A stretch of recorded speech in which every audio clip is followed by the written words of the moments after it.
Everyone, I am Dr. Arpana Agarwal from Shri Neelkanteshwar Government Postgraduate College, and I am here with another lecture for MSc previous year students on the topic curvilinear coordinate systems with specific cases of Cartesian, cylindrical and spherical coordinate systems from the paper 1 Mathematical Physics.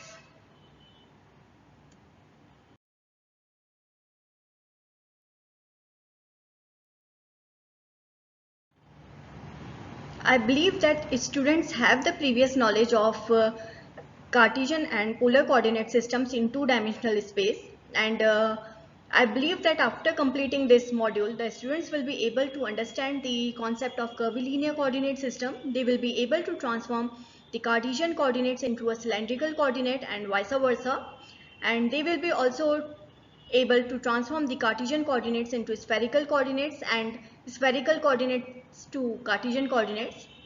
They will be able to obtain the line element, surface area element and volume element for Cartesian coordinate system, cylindrical coordinate system and spherical coordinate systems in terms of curvilinear coordinate systems. So before starting the main topic, that is the curvilinear coordinate system, I would briefly introduce about the Cartesian and polar coordinates in two-dimensional space. So basically for a two-dimensional space, if we need to specify any point P, then we require two coordinates to specify the position of the point. So like in this case, the left one is the Cartesian and the right one is the polar coordinate system. So in the left one, one can easily see that if we want to specify this point P, whose coordinates are x and y, then we need and then to reach the point P, we need to travel x units in x direction and y units in y direction so that we can reach at point P. Similarly, in polar coordinate system, the right one, we have designated this point in terms of two coordinates, that is r and theta, where r is the distance of the point from the origin O and the angle theta is the angle that the line joining the point P and the origin makes with this positive x-axis. So here in this polar coordinate system, we need two parameters, that is r and theta, to specify the position of the point P. So one can clearly see that in both these systems, the position of the point is the same. However, the way to reach at the point P is different. Now we will see how one can transform a Cartesian coordinate system into a polar coordinate system and vice versa. It means polar to a Cartesian or Cartesian to a polar. So first we will look for the transformation from Cartesian to polar coordinate system. Here just look at this figure. This point P is specified by two coordinates r and theta, where r is this distance and theta is this angle. So this r can be obtained using the distance formula as root over x square plus y square, and to determine this theta one need to draw perpendicular from this point P on x-axis as well as on the y-axis. And by using the trigonometric function, tangent of theta is equals to y by x. So this theta will comes out to be tan inverse y by x.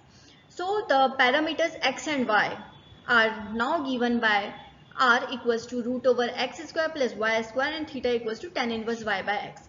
Similarly, if we want to transform back from the polar coordinate system to a Cartesian coordinate system, then one can again use the trigonometric functions, where this cos of theta is equals to base upon hypotenuse. So hypotenuse here is the r and base is the x. So the cos theta will be given by x by r. So x equals to r cos theta.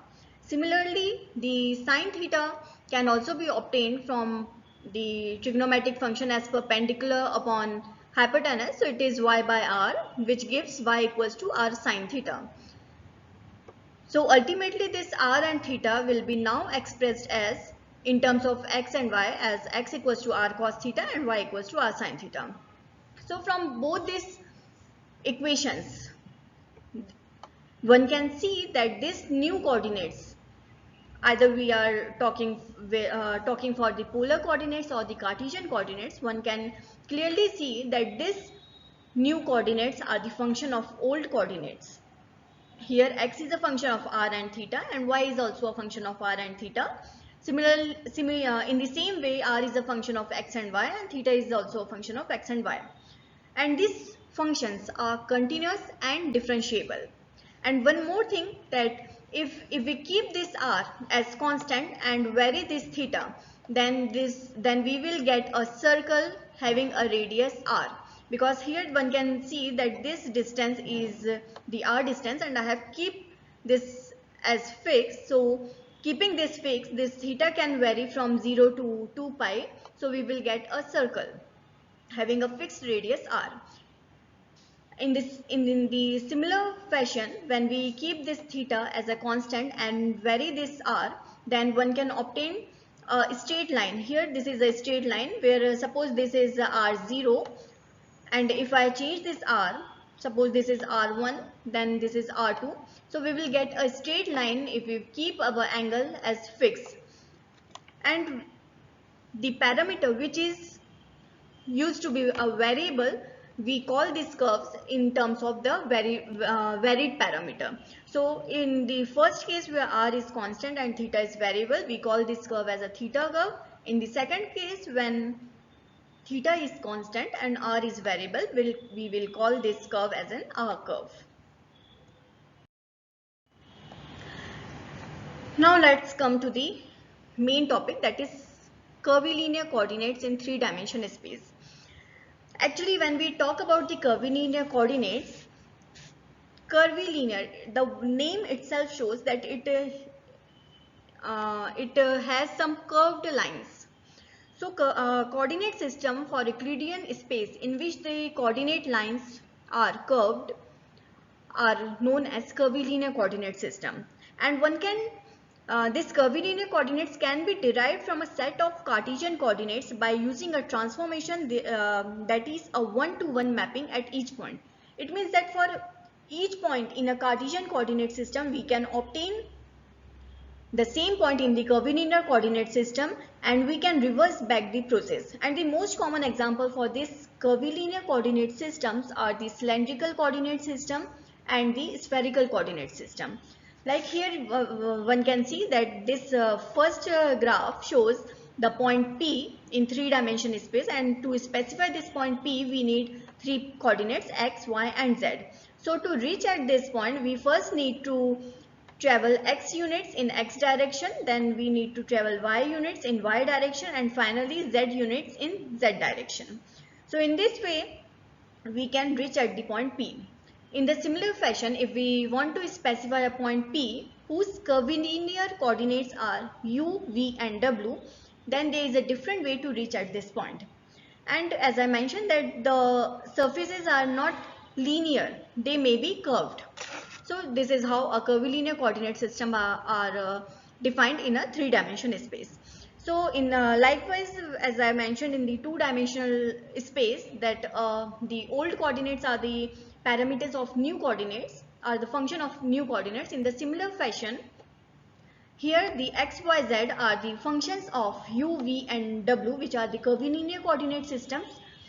This y and z will also be the functions of the curvilinear coordinate systems, and the new coordinates, that is the u, v, w, are also the functions of old coordinates, that is x, y and z. So for each point in Cartesian coordinate, there will be exactly one unique point in curvilinear coordinate system. Now let us talk about the cylindrical coordinate system and spherical coordinate system. These cylindrical and spherical coordinate systems are the most common examples for curvilinear coordinate systems, because here the surfaces, the coordinate lines are not curved. They may be a straight line or a curved path. So let us first understand the cylindrical coordinate system. So this I have from here onwards I have divided this in the same slide in 2 parts, where one part corresponds to the cylindrical coordinate system and the another part corresponds to the spherical coordinate system, to make a clear comparison between a cylindrical and a curvilinear and a spherical coordinate system. So in a spherical coordinate system, the point P is now specified by three coordinates, that is r, theta and phi, and in the cylindrical coordinate system the same point P will be specified by rho phi z. So this rho phi z will be equivalent to the curvilinear coordinates u, v and w, where u corresponds to rho, v corresponds to phi and w corresponds to z.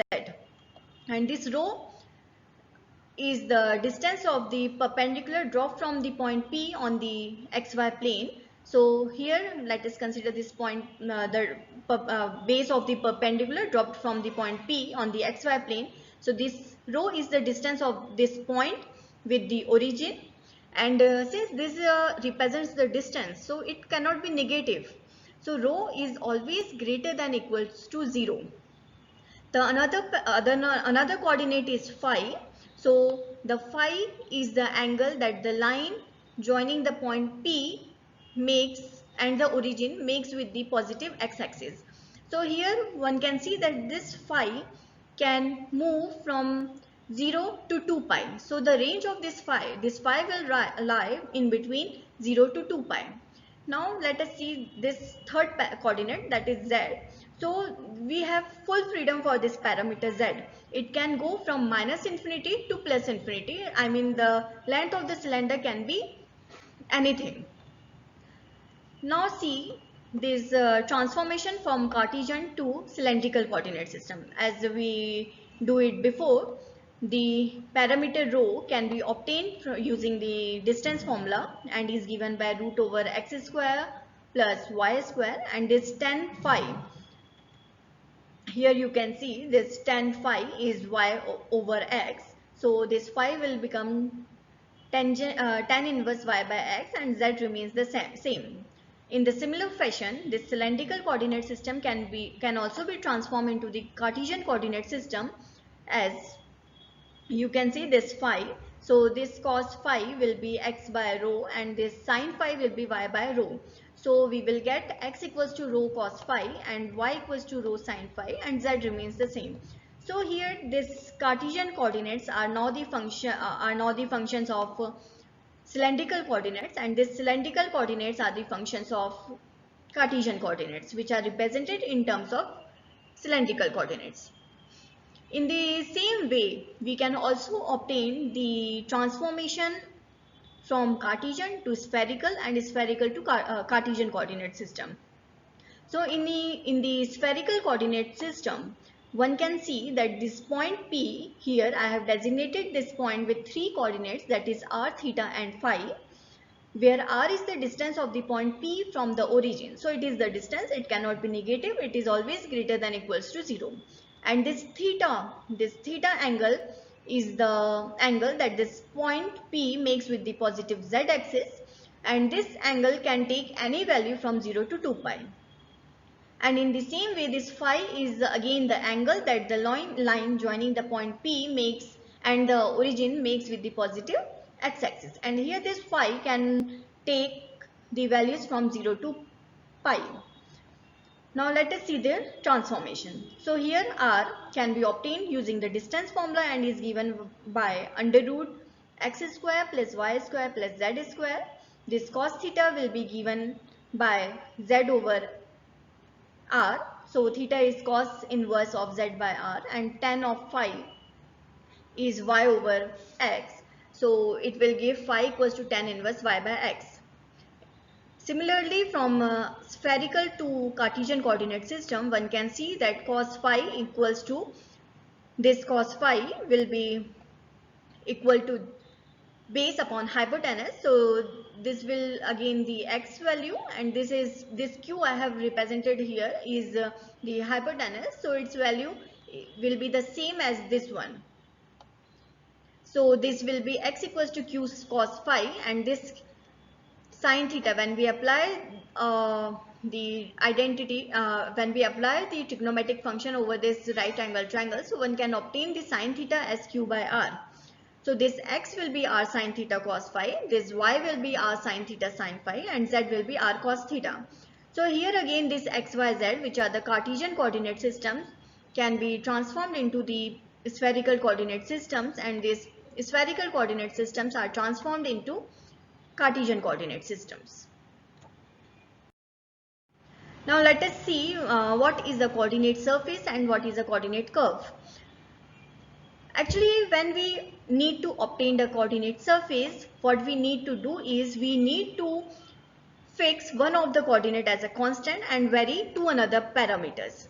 So here if we talk about the Cartesian coordinate system, here one can specify a point with x, y and z. So x here is a constant and y and z are variables. So whenever these y and z are variables, we can get a yz plane. In the similar fashion, for y equals to constant, x and z as a variable, we will get a plane, that is a xz plane.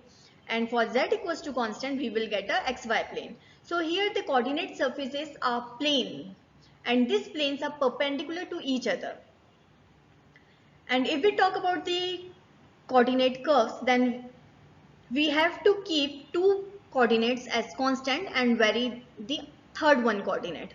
So here x and y are constant and z is variable, and as I mentioned that the term which is variable we call the curve in the terms of variable coordinate. So this will be the z curve, and for x equals to y as a constant, the z is a variable, then we will get a straight line which is parallel to z axis.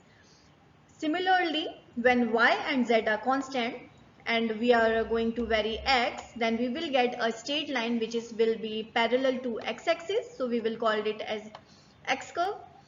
And when x and z are constant and the variable is y coordinate, so this will be a y curve and this will be a straight line which is parallel to y-axis.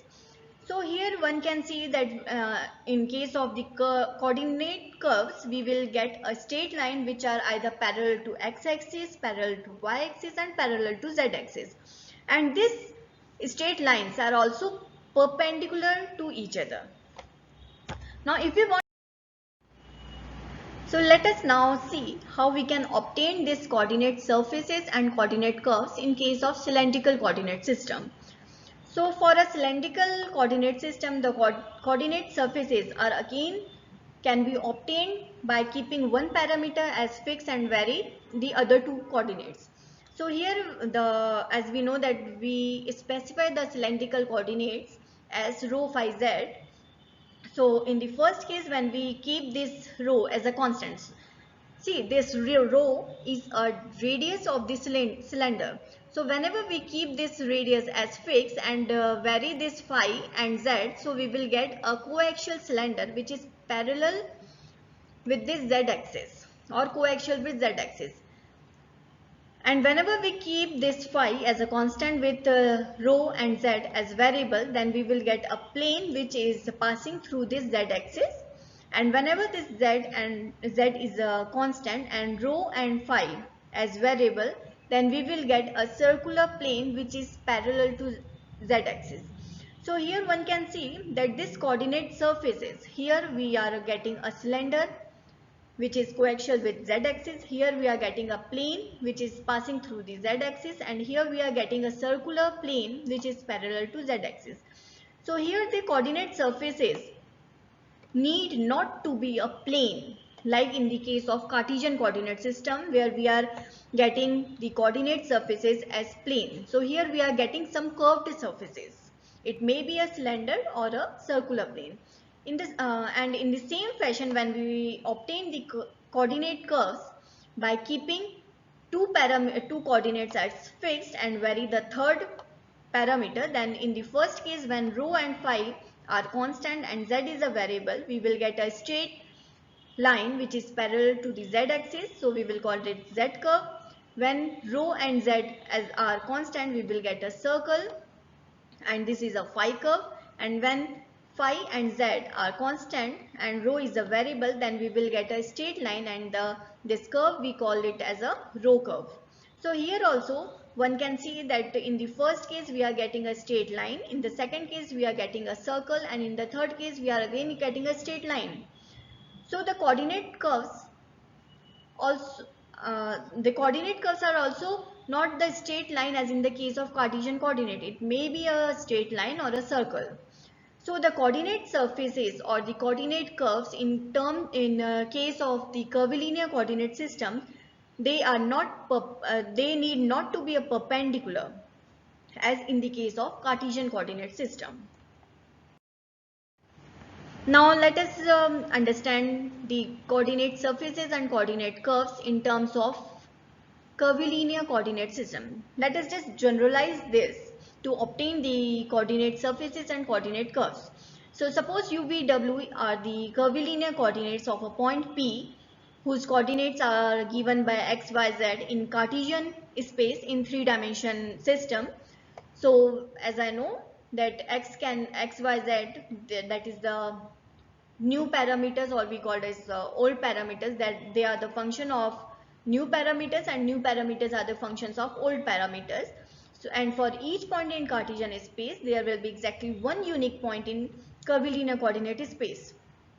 So for coordinate surfaces we will keep this u as constant and vw are variable, v as a constant and uw as variable, and w is a constant and uv are variable. So with using these three equations we can obtain three surfaces which are called as coordinate surfaces. And to obtain the coordinate curves in terms of curvilinear coordinates, then we have to keep u and v as constant and w as variable, which we call as w curve. And for u curve we need to vary this u parameter, u coordinate, and keeping the other two coordinates, that is v and w, as constants. And for v curve we need to keep the w and u coordinates as constant and vary this v coordinate.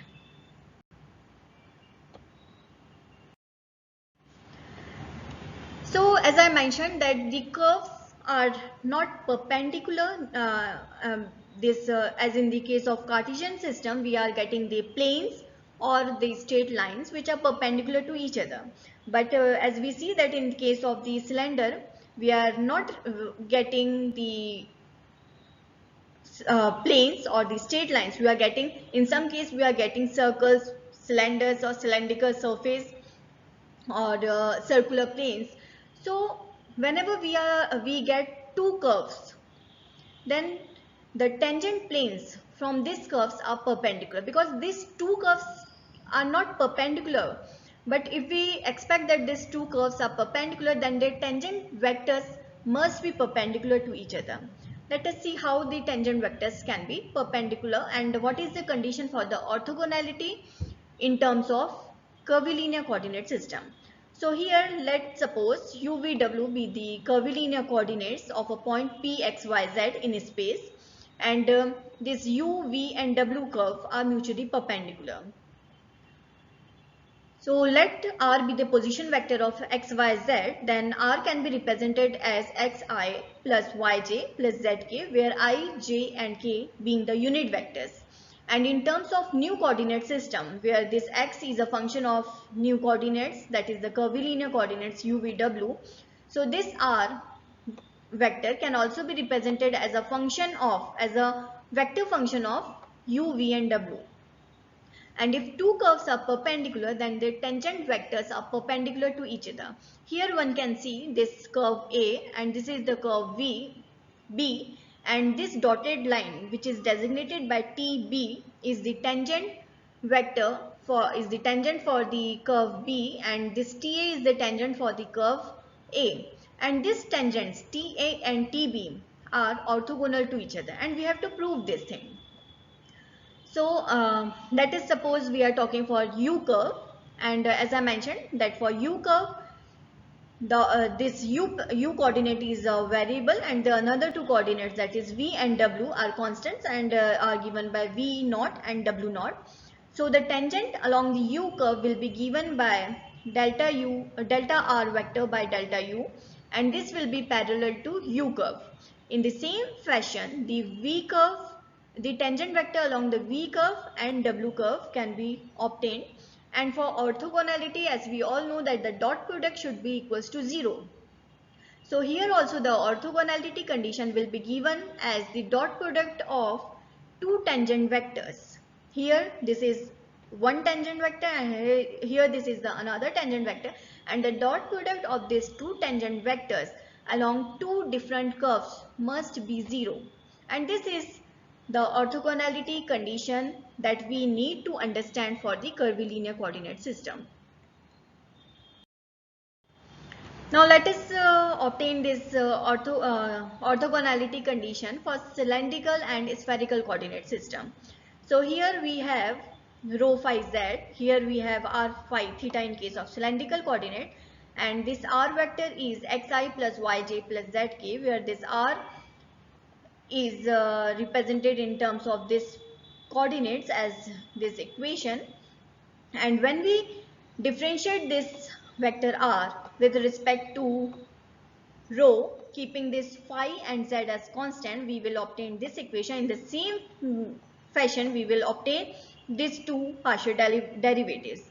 And as the orthogonality condition says that the tangent vector must be, the dot product of the tangent vector must vanish to prove the orthogonality, then we just apply this just put these values of del r by del rho and del r by del phi in this equation, and just solve this equation, and one can obtain that this is equals to 0.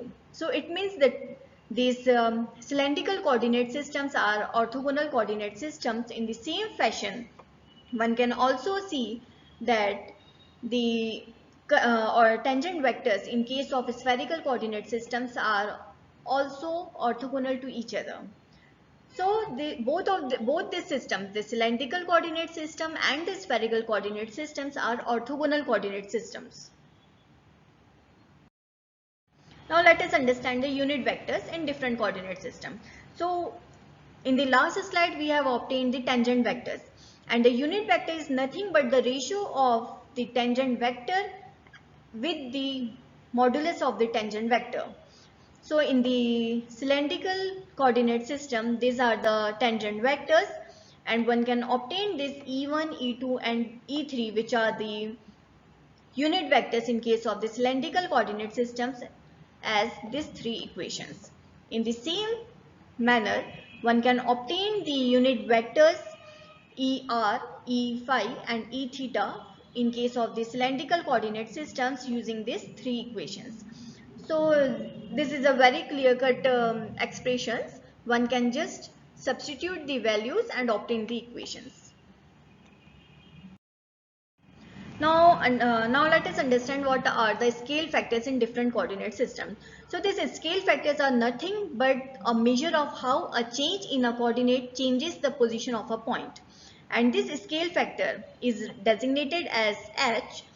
Here I denotes the three coordinates u, v and w in terms of curvilinear coordinates, and this scale factor is expressed as the square root of del x by del u square plus square of del y by del u plus square of del z by del u. And in case of cylindrical coordinate system, where we represent this x as rho cos phi, y equals to rho sin phi, z equals to z, the scale factors are given by 1, rho and 1. You need to just substitute the values. When we differentiate this with respect to rho, we will get cos phi.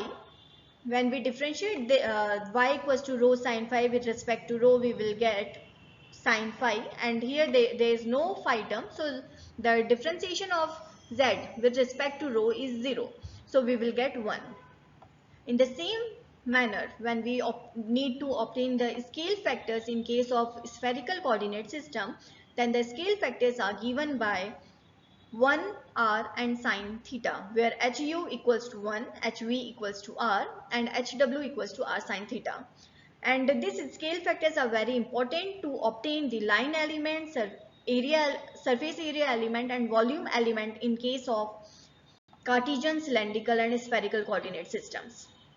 Now let's see how we can obtain the line element, surface area element and volume elements in terms of curvilinear coordinates. So as I mentioned, the old vectors are the functions of new, or old coordinates are the function of new coordinates and are expressed as x equals to f of f1 of u v w. So the distance between two neighboring points, we all know that the distance between two neighboring points is given by ds square equals to dx square plus dy square plus dz square, where this dx is expressed as the partial del x by del u du plus del x by del v dv plus del x by del w du. Similarly, we can obtain dy and dz, and the scale factors in the last slide I have shown. The scale factors are given by these three equations: hu, hv and hw. These are the three scale vectors. So the line the line element is ds square upon solving these two equations, these two set of equations. One can see that the line element is given by hu du square plus square of hv dv plus square of hw dw, and the three possible surface area elements are given by these three equations, and the volume element is the is given by hu v hv hw. It means the three scale factors along the three curvilinear coordinates u v w times du dv and dw. So let us see how these equations can be used to obtain the line element, surface area element and volume element in terms of cylindrical and spherical coordinate system. So this is the spherical coordinate systems where the UVW, which are the curvilinear coordinates, are expressed in terms of spherical coordinates as r theta phi, where x equals to r sine theta cos phi, y equals to r sine theta sine phi, and z equals to r cos theta. And as I mentioned that the scale factors in case of spherical coordinate systems are given by hu equals to 1, hv equals to r and hw equals to r sine theta. So we need to substitute these values of hu, hv and hw in this equation. Then we can obtain ds square equals to dr square plus r square d theta square plus r square sine square theta d phi square. And upon substituting the values of the scale factors in the surface area elements, we can obtain the three possible surface area elements for the case of spherical coordinate system. And the volume element, upon substituting the scale factors in the equation d tau equals to hu, hv, hw, du, dv, dw, one can get the volume element as r square sine theta dr d theta d phi. In the same manner, one can also obtain the line element, surface area element and volume elements in case of cylindrical coordinate system. And in case of cylindrical coordinate system, the curvilinear coordinates u, v, w are expressed as rho phi z, and the scale factors hu, hv, hw are represented by 1, rho 1. So the line element will be then given by ds square equals to d rho square plus rho square d phi square plus dz square, and the three possible surface area elements will be given by these three equations, and the volume element will be given by d tau equals to rho d phi dz. So I hope that the concept of curvilinear coordinate system, spherical coordinate system, cylindrical coordinate system and the Cartesian coordinate systems are now clear to you, and please refer these three books for further reading. That is the Mathematics of Engineers and Physicists by L.A. Pipes, Mathematical Physics by H.K. Das and Mathematical Physics by P.K. Chattopadhyay. Now let us assess yourself. So here we have few questions. The question number 1 is the scale factors in cylindrical coordinate system having coordinates rho phi z in terms of coordination in terms of curvilinear coordinates are given by. So you have to mention the scale factors in cylindrical coordinate systems. So the answer for this question is, in case of cylindrical coordinate systems, the coordinates are given by rho phi z. So this u, v, w, which are the coordinates in curvilinear coordinate system, these are nothing but rho phi z, and the scale factors hu, hv, hw are given by 1 row 1. And question number 2 is the scale factors in spherical coordinate system having coordinates r, theta, phi in terms of curvilinear coordinates are given by. Here this r, theta, phi are the coordinates in spherical coordinate system and u, v, w are the curvilinear coordinates. So the answer for this question is u, v, w, which are the curvilinear coordinates, are given by r, theta, phi in spherical coordinate system, and the scale factor are given by 1 r sine theta. I hope that the concept for the curvilinear coordinate system is now clear to you, and thank you so much.